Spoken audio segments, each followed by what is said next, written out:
So you mentioned earlier there's three things. Sourcing deals, kind of covered that a little bit. Sourcing capital. Yep. I think everyone's always wanted to get better at sourcing capital. Yep. So how do you source capital? Oh man, this is like one of my favorite things to talk about. There's a lot of different ways to structure raising money. And what I notice is that, like, if I paid somebody a 8% return on a single family house, if somebody else dangled a 9% carrot, they would usually jump over to the higher rate of return. So what I started doing when I was still doing single family was I would raise money and say, Steve, you bring money to the deal. I need $150,000 to flip this house.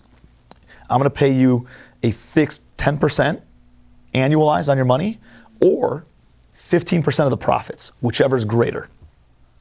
Now, you look at it like my worst case scenario is 10%. I could potentially make way better than that, and you almost feel like we're partners, right? Like, you're like, oh, I'm in on this too. You know what I mean? Right. And so it's a way that you can really attract a lot of money, and make it exciting. Like, they're actually not just lending you money. Whenever somebody asks to borrow money, I'm like, dude, I'm never going to see this money again. But if they're like, hey, you want to partner up on a deal, and you want to bring the capital, I like partnering up. Like, that's more exciting to an entrepreneur.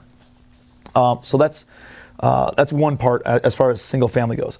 I kind of learned in multifamily there's really two types of loans.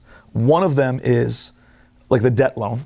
Let me pay you a fixed, we see it, some guys from CG and stuff that pay like 6% pay as you go, and then whenever they sell or refinance, they pay another 6%.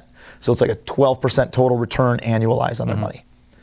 Same situation is over here though, is 13% carrot, all of a sudden they jump ship. The other side of the coin is equity, right? And say, hey, there's no fixed return, but I'm going to give you equity in the deal. And you might bring the cash and own 50% of the equity. Or like the partnership that I had, they had 67% of all the equity in the deals, but there was no fixed return on their money.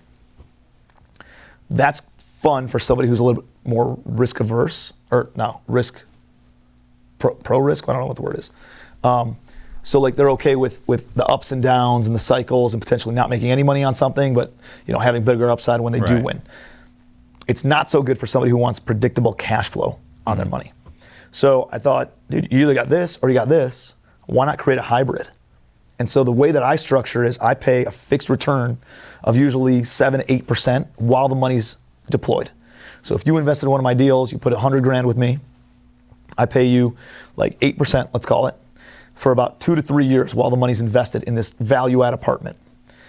Then I go and refinance or sell. I typically refinance. At that time, you get all your money back, 100 grand. In the meantime, you've made 8% per year, paid as we went along. And then you still maintain a piece of equity in the deal forever. So that, and it might not be 50%, maybe it's 25% for the entire investor pool. But because I paid them a fixed return, you can get away with offering a little bit less equity. Yeah. And to somebody who's a lender, they're like, dude, I made 8%. That's just gravy, all this equity over here now. And you still get depreciation. And you still get cash flow. And you get some portion of the refi proceeds. And you get some portion of any future sales proceeds and principal pay down. Like, that's a really sexy offering to bring that to an investor. So Stephanie, right? She was the one that reached out to me. Was like, hey, you want to fund this deal? And same thing, right? She just did like, hey, I just closed my first apartment. Anyone else wants to do this? Like, yeah, let's talk. And so it was the same thing, right? It was like, 10%, 3 years, I get it back, and I got a portion of the deal. Yep. And the thing that was, this might be stupid, but the thing that was most appealing to me was I could write off 40% in the first year. Yep. That was the part that was the most attractive to me of all of that. Well, if you do a cost segregation study, it's a way that you can depreciate the property under a shorter amount of time. So, typically, it's getting a little technical, but all right, so residential real estate depreciates over 27 and a half years. Commercial real estate is over 40 years, or 39, 40, whatever it is. But multifamily is it's technically commercial real estate, but it's also residential. So they actually allow 27 and a half years. If you do a cost segregation study, what that means is like you can go and say, hey, this carpet isn't going to last 27 and a half years. It's going to last like 4 years. So you depreciate the life cycle under the first 4 years of ownership. The trim or these lights or these light bulbs or the ceiling, the roof, the mechanicals, any of that stuff have shorter lifespans than 27 and a half years. So you can front end load all this depreciation and take typically, you're looking at 20 to 30% of the property value in that first year. And dude, for somebody with like you, who's a full-time real estate professional, or if you're raising money from full-time real estate professionals that need depreciation, this is a way that you could potentially get away with not even giving them a preferred return and saying, hey, instead of writing a check to the government, why don't you put it into this deal and I'll offset your taxes. You invest 200 grand, but you get $150,000 of depreciation in year one. Yeah. It's almost like free money.